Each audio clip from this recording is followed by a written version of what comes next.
it is really exciting to go to a new day program where we can meet new friends, where we can meet new staff, and we can do new activities.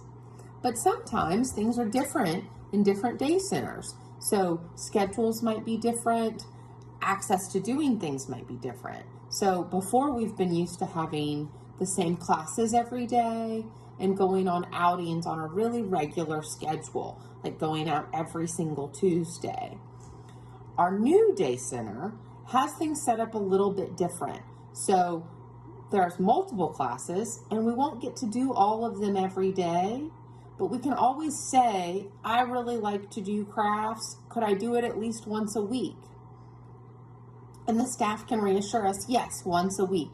We may not know what day, and so we can remind ourselves, I'll get to do that this week.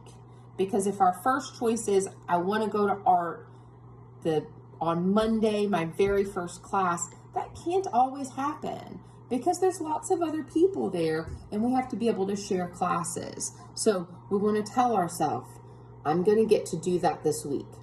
The staff promised that I would. I know that I'll get to.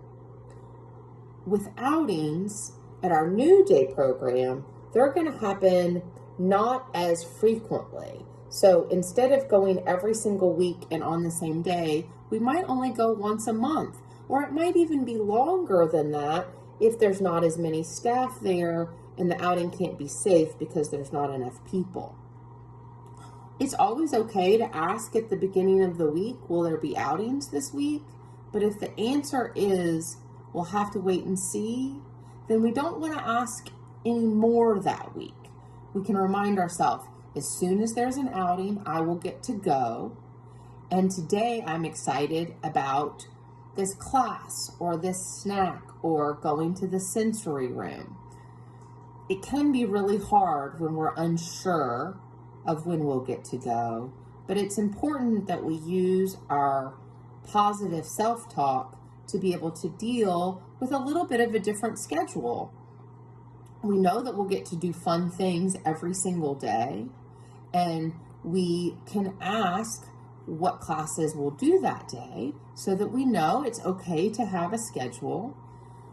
And it's okay to ask again at the beginning of the week about outings. But if the answer is no outings, we want to be okay with that. We want to remind ourselves, as soon as there's outings, I'll go. And we can focus on fun outings we might do outside of the day program. Like, I'm going to go out to Panera with my mom, or I'm going to go to Starbucks this weekend. Those will really help us feel successful in the day program and not ask repeated questions or get into a habit of demanding to do things, because that makes it where it's a little bit harder to get to do fun stuff because we're getting into kind of a lot of arguments. And when we spend our time arguing, we don't get to spend as much time doing fun stuff that we want to do.